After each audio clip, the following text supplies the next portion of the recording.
বিসমিল্লাহ।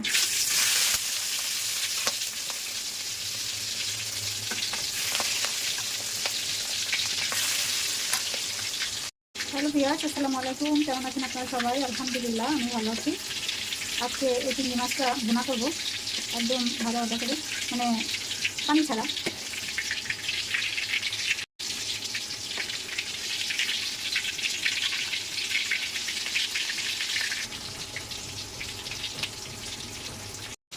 এখন পেঁয়াজ কাটাগুলো দিয়ে দিলাম।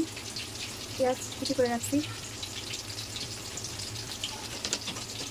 আর পেঁয়াজ দেখে বুঝতে পারছেন, এই যে এটা পেঁয়াজের কোন অংশ, এটাই দিব। আর ওই আস্তে পেঁয়াজটা দিব না, এটা দিয়ে পেঁয়াজের কাজ চাপিয়ে নেব। এখন এই পেঁয়াজ আর মাছ আর একটু ভেজে নেব। সাথে একটু হলুদ গুঁড়া দিয়ে দিলাম, বেশি দিব না, অল্প। আর একটু মরিচ গুঁড়া। আর মাছ লবণ হলুদ দিয়ে মাখিয়ে রাখছিলাম, এখন মাছে পরে লবণ দেবো। দেখে নেব লবণটা কেমন হয়েছে।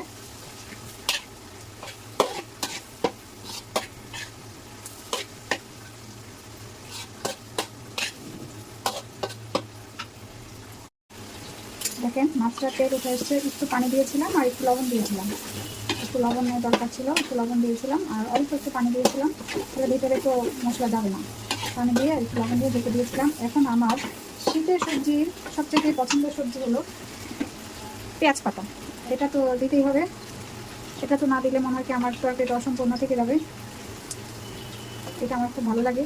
পেঁয়াজ কলি না, পেঁয়াজ পাতা, এটা খুব পছন্দের একটা সবজি আমার। এখন আমি একটু মিশিয়ে নিব, তারপর ধনে পাতা কাঁচামরিচ দিয়ে নামিয়ে নেব। তো নিচ দিয়ে লেগে যাচ্ছে, চুলাটা কমে দিচ্ছে, চুলাটা বাড়া দিয়েছিলাম সেজন্য। দেখতে কেমন লাগতেছে বলেন তো? বেশি সবজি সবজি মনে হচ্ছে, কিন্তু আমার এটা ভালো লাগে।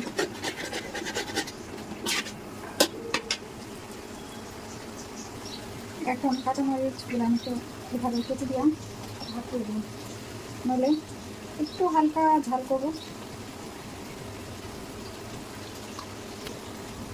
এখন মোটামুটি একটু কাঁচামরিচ দিয়েছি, ভালোই দিয়েছি। এখন হলো ধনে পাতা। এটা তো না দিলে মনে হয় তরকারি স্বাদ হবে না, তাই না? শীতের দিনে যারা আমার মতো ধনিয়া পাতা পছন্দ করেন তাদের কাছে মনে মনে একটা টুকটুক লেগেই থাকবে, ইস ধনিয়া পাতাটা দিলাম না, তরকারিটা মনে হয় মজা হবে না। আমার না এরকম হয়, আজকে ধনিয়া পাতা দিতে পারলাম না, তরকারিটা মজা হবে না। কেমন জানি একটা লাগতে থাকে, ধনিয়া পাতা দিতে ভালো লাগবে। এখন ধনিয়া পাতাটা আমি ঘরের মধ্যে রাখার চেষ্টা করি, ভাবে রেখেই দিই। এটা একটা অন্যরকম স্বাদ, তাই না? হয়ে গিয়েছে।